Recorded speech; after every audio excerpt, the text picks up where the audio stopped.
আপনারা দেখছেন news now, খবরের নতুন ভাষা। মুখ্যমন্ত্রী জনজাতি বিকাশ যোজনার অন্তর্গত সুবিধাভোগীদের সঙ্গে আলোচনা এবং সুবিধা বিতরণ অনুষ্ঠান আয়োজিত হয় বৃহস্পতিবার। রবীন্দ্র শতবার্ষিকী ভবনে আয়োজিত এই দিনের অনুষ্ঠানে উপস্থিত ছিলেন মুখ্যমন্ত্রী। শুধুমাত্র জনজাতিদের উন্নয়নের জন্য বিশ্ব ব্যাংক থেকে ১৪০০ কোটি টাকা ঋণ নিয়ে তা ব্যয় করছে রাজ্য সরকার। পর্যাপ্ত অর্থ দেওয়া হচ্ছে এডিসিকেও, অথচ এডিসিকে দেওয়া অর্থরাশির উপযুক্ত ব্যয় বা তার ইউটিলাইজেশন সার্টিফিকেট পাওয়া যায় না।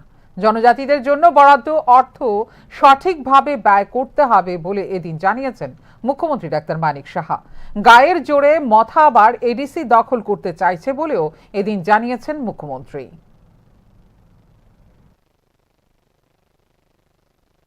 ওয়ার্ল্ড ব্যাংক থেকে ১৪০০ কোটি টাকা আমরা লোন নিয়েছি।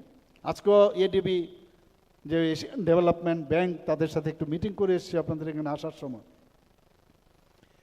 ১৪০০ কোটি টাকা ট্রেসপের মাধ্যমে সমস্ত জনজাতি এলাকার সেখানে রাস্তাঘাট, স্কুল ইত্যাদি তার ডেভেলপমেন্ট করার জন্য আমরা নিয়েছি। ট্রেসপের মাধ্যমে কাজগুলোও চলছে অলরেডি সমস্ত জায়গায়। আজকে জাইকা প্রজেক্ট বলুন, ইন্দো জার্মান প্রজেক্ট বলুন, সব জায়গায় কিন্তু জনজাতি এলাকার উন্নয়নের জন্য আমরা করছি। কিন্তু ইমপ্লিমেন্টেশনটা করবে কে? ইমপ্লিমেন্টেশন যখনই একটু আগে আমার মাননীয় আমাদের ট্রাইবাল ওয়েলফেয়ার মিনিস্টার বলছিলেন, উনি ভালো মনে স্মোক হাউসের টাকা দিয়েছেন, দেওয়ার পরে কর্পূরের মতো উড়ে গেল, কর্পূরের মতো উড়ে যায়। এরকম অজস্র ফান্ড দিচ্ছে কিন্তু সেগুলোর দেখা যায় না পিকচারে গেলে।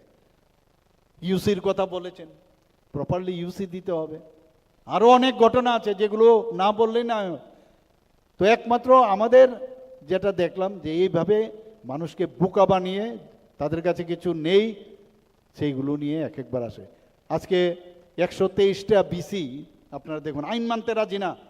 আইন মানবো না আমরা, যাকে তাকে মারবো, যাকে তাকে বকবো।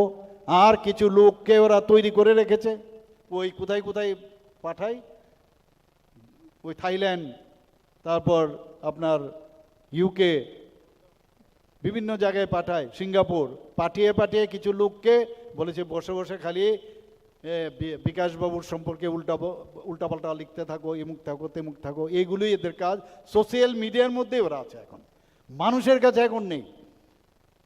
এবং সবকটা কিন্তু নোট ডাউন হচ্ছে, সবকটা নোট ডাউন হচ্ছে। এখনও ওরা গায়ের জোরের উপর ভিত্তি করে আগামী দিন ভাবছে আমার কাছে ওই শক্তি আছে, তাদেরকে ইউজ করে আমরা আগামী দিন আবার এই ডিসিতে মূর্খের স্বর্গে বাস করি।